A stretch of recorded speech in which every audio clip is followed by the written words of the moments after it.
Merci de regarder BBC Info. Bienvenue à tous et merci d'être avec nous. Macky Sall, 58,27%. Macky Sall réélu président du Sénégal dès le premier tour. Ce sont des résultats provisoires. Les candidats disposent de 72 heures pour formuler un éventuel recours devant le Conseil constitutionnel. Il l'a longtemps défendu et aujourd'hui il dit regretter ses actes. L'avocat Michael Cohen témoigne contre Donald Trump, preuve à l'appui. 50 ans qu'il existe et la jeune génération est déjà prête à prendre la relève. Nous serons au FESPACO avec le jeune réalisateur nigérien Mohamed Boureima Adamou. Macky Sall aura donc réussi son coup KO. Selon les résultats provisoires, il a été réélu président du Sénégal avec 58,27% des suffrages. Si ces résultats sont confirmés, eh bien, il n'y aura pas de second tour. Si ces résultats également donc arrivaient à être confirmés devant ces deux principaux challengers, d'abord Idrissa Seck, deuxième avec 20,5% et loin derrière Ousmane Sonko qui totalise 15,67% des voix. Les détails à Dakar, Gaius Kowene. Nous sommes devant le quartier général de la coalition qui a soutenu la candidature de Macky Sall à l'élection présidentielle du dimanche dernier. Comme vous pouvez voir derrière moi, il y a des manifestants, il y en a qui chantent, il y en a qui dansent, il y en a qui tambourinent, il y en a même qui sifflent avec du vuvuzela pour exprimer leur joie après que la Commission nationale des recensements des votes ait annoncé le candidat Macky Sall comme vainqueur de ces élections dès le premier tour avec 58,27%, suivi de l'ancien Premier ministre sénégalais Idrissa Seck qui lui a obtenu 20,5%. Ceci signifie donc qu'il n'y aura pas de second tour qui était vu comme un scénario favorable à l'opposition. Et déjà, certaines sources au sein de l'opposition ont dit qu'ils ne vont pas accepter ces résultats parce que selon eux, selon les résultats récoltés et compilés par leurs propres observateurs et témoins dans des bureaux de vote, Macky Sall n'aurait pas obtenu plus de 50% et donc un second tour aurait été inévitable. L'opposition a donc 72 heures pour pouvoir introduire son recours auprès de la Cour d'appel qui devra examiner ces recours pour décider s'il faut confirmer ou pas la victoire de Macky Sall dès ce premier tour. Le Sénégal est un pays qui a une forte culture de démocratie mais aussi une histoire des élections pacifiques et donc comme ces résultats ne sont pas définitifs, nous attendons la décision finale de la Cour d'appel qui devra intervenir dans les prochains jours. Depuis Dakar, Gaius Kowene pour BBC Info. Et de son côté, Idrissa Seck, arrivé second selon les résultats provisoires, réagit depuis son QG. Il a déclaré, je cite, « Nous rejetons fermement et sans hésitation ce résultat, mais nous ne ferons aucune contestation devant le Conseil constitutionnel. Il est clair que le candidat sortant a confisqué la volonté du peuple sénégalais et qu'il sera seul face aux conséquences devant le peuple et devant l'histoire. » Il a attiré beaucoup d'attention, mais il n'a pas produit les fruits escomptés. Le sommet entre le président Trump et le dirigeant nord-coréen Kim Jong-un a même été abrégé. Les deux hommes n'ont pas réussi à s'entendre sur la dénucléarisation de la Corée du Nord, mais Trump affirme que Kim Jong-un a néanmoins promis de ne pas reprendre ses essais nucléaires. Nous avons passé plus ou moins toute la journée avec Kim Jong-un et il faut dire que c'est un sacré personnage, un caractère spécial. Je crois que notre relation est très forte. Ce furent 2 jours très intéressants, mais parfois, il faut savoir dire non. Et de retour à Washington, le président américain a été chahuté, non pas à cause de la Corée du Nord, mais pour une toute autre affaire. Son ancien avocat est actuellement jugé pour fraude fiscale et mensonge au Congrès. Et Michael Cohen a profité de l'audience publique pour dire le fond de sa pensée sur le président Trump. Il l'a qualifié de raciste, d'escroc et de tricheur. Confession accablante, Pierre-Antoine Denis. Il fut l'un des hommes du président Trump, son avocat, son arrangeur, son confident. Mais devant le Congrès ce mercredi, Michael Cohen a totalement lâché son ancien patron. I know what Mr. Trump is. He is a racist, he is a con man, and he is a cheat. Parmi les preuves apportées par Michael Cohen, un chèque de la part de Donald Trump afin de le rembourser des frais avancés pour couvrir l'affaire avec l'actrice Stormy Daniels. Les républicains ont fait tout ce qu'ils pouvaient pour déboussoler Michael Cohen durant l'audience. Menteur, coupable, les noms d'oiseaux se sont succédés. Devant ce comité, vous avez contredit votre témoignage, monsieur. Vous êtes un menteur pathologique. Vous ne savez pas distinguer la vérité du mensonge. Selon ses plus fervents critiques, Cohen utilise cette comparution pour créer du sensationnel et s'offrir des contrats lucratifs pour des livres, des films et des émissions de télévision. Mais l'intéressé dément, selon lui, seul l'avenir des États-Unis est en jeu. Compte tenu de mon expérience au service de M. Trump, je crains que s'il perd les élections en 2020, il n'y aura jamais de transition pacifique du pouvoir. Le président Trump a critiqué le calendrier de l'audition, qui se tient alors qu'il est au Vietnam pour son sommet avec la Corée du Nord. Il a de nouveau accusé Michael Cohen de mentir, mais il s'est dit surpris de sa sincérité sur la question de la Russie. C'était très intéressant parce qu'il a menti sur tout, sauf sur le fait qu'il n'y a pas de collusion avec la Russie. Du coup, je me dis, mais pourquoi il n'a pas menti à ce sujet aussi, comme il l'a fait pour tout le reste? J'ai été impressionné qu'il n'ait pas dit, par exemple, « Je pense qu'il y a eu interférence pour telle ou telle raison ». Il n'a pas dit ça. L'audience de Michael Cohen n'est pas terminée, et même s'il sait qu'une lourde sentence l'attend, ce qu'il pourrait dévoiler à propos de l'actuel président pourrait jeter un gros pavé dans la mare. Le reste de l'actualité en bref et en images. Une centaine de journalistes des médias algériens, écrits et audiovisuels, privés et publics, participent à un rassemblement dans le centre d'Alger.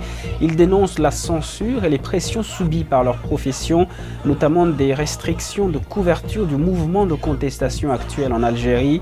Une dizaine de journalistes participant au rassemblement ont été arrêtés par la police. En Libye, le chef du gouvernement d'union nationale, Fayez al-Sarraj, et son rival, le maréchal Khalifa Haftar, se mettent d'accord sur la nécessité d'organiser des élections. Un accord conclu à Abu Dhabi sous l'égide de l'ONU. Depuis la chute de Mouammar Kadhafi en 2011, la Libye a plongé dans le chaos, déchirée par des luttes d'influence entre de nombreuses milices. Le Libéria est ouvert aux affaires. Déclaration de George Weah en visite officielle en Israël. Le président du Libéria s'est entretenu avec les acteurs économiques avant de rencontrer le président Reuven Rivlin. Israël souhaite augmenter ses investissements en Afrique. Et le président du Zimbabwe et son homologue du Botswana ont signé des accords dans divers domaines de coopération. Le Zimbabwéen Mnangagwa souhaite que les deux pays coopèrent avec les institutions qui, je cite, soutiennent la démocratie. Dans notre série sur le FESPACO, focus sur la nouvelle génération de réalisateurs africains. Mohamed Boreima Adamou vient du Niger et son film « Au cœur du brouillard » a été sélectionné dans la catégorie film compétition d'école. La BBC l'a rencontré. Action.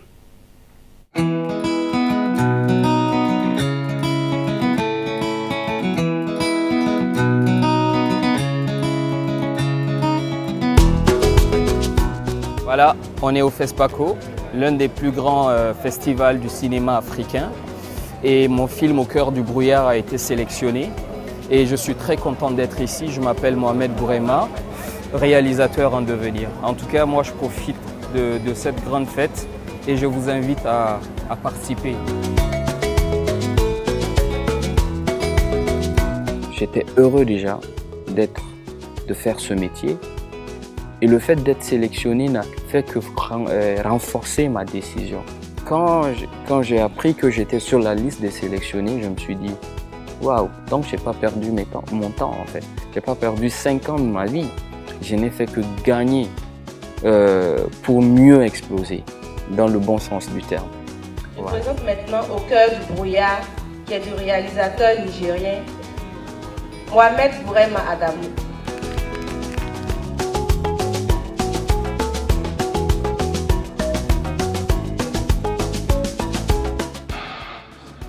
Quand vous êtes chez vous, vous avez votre écran en face de vous.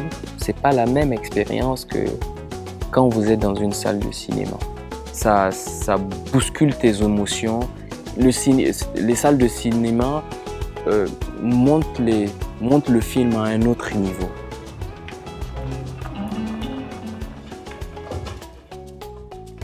Ah ouais, ça par contre, quand moi je regarde un de mes films, je supporte pas, je sais pas pourquoi. Ouais, et je baisse la tête et je fais ça. Ou ça. Pour regarder autour de moi. Maintenant, je veux voir ce que le public pense, moi, de mon film.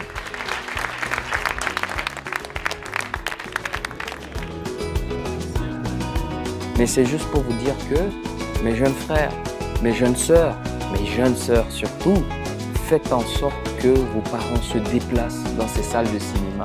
En se déplaçant, on permet cette culture africaine, ces traditions africaines d'être mis au premier plan, d'être mis en grand écran. Voilà, c'est ce que le cinéma permet.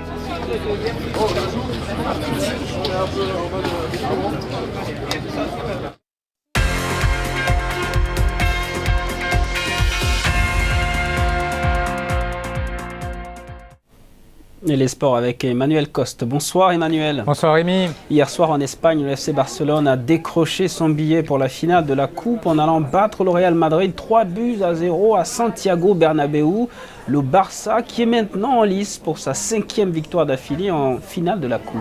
Ouais, c'est un véritable camouflet infligé au Real chez lui à Santiago Bernabéu avec un score de 3-0, 2 buts de Luis Suarez qui s'est rappelé au bon souvenir de ses supporters, soit dit en passant, et un but contre son camp, malheureusement pour le Real, de Raphaël Varane. Ça veut dire donc, vous l'avez dit, que le Barça est qualifié pour une autre finale de la Coupe. Il a remporté les 4 finales précédentes. Ça veut dire aussi que le Barça est invaincu cette saison dans les Classicos avec 2 victoires et un nul. La première, c'était en championnat 5-1 au mois d'octobre dernier. La seconde, c'était hier soir. Et le match nul, c'était en demi-finale allée de cette Coupe d'Espagne, 1-1 au Camp Nou. Et tout cela 48 heures avant, figurez-vous, le 242e Classico de l'histoire, le 4e de la saison, car après-demain en championnat, les deux équipes se retrouvent toujours à Santiago Bernabéu, mais là encore, avantage au Barça qui pointe en tête au classement avec 9 longueurs d'avance sur son grand rival, Rémi. Et en Angleterre, le duel Liverpool-Manchester City pour la conquête du titre de champion se précise. Hier soir, les deux équipes ont gagné leur match de la 28e journée. Alors Liverpool de belle manière, 5-0 face à Watford, avec un doublé à la clé de Sadio Mané, le deuxième but du Sénégalais. Incroyable, une talonnade d'une dizaine de mètres qui a lobé, figurez-vous, le portier de Watford, très étonnant. La victoire de Man City beaucoup plus étroite, un petit but à 0 contre West Ham, un pénalty de Agüero suite à une faute sur Bernardo Silva dans la surface. Et puis le grand derby de Londres a vu la victoire de Chelsea 2-0 contre Tottenham, c'était à Stamford Bridge. Ça allège un petit peu la pression sur les épaules du manager italien des Blues, Maurizio Sarri. Tottenham qui reste sur 2 défaites d'affilée. Victoire aussi pour Man United à Crystal Palace, 3-1. Et pour Arsenal, qui bat Bournemouth 5-1. 5 buteurs différents et Pierre-Emerick Aubameyang était l'un d'entre eux. De bon augure pour Arsenal avant son déplacement à Wembley contre Tottenham. Ce sera après-demain et ce sera aussi en direct à la radio dans Samedi Foot.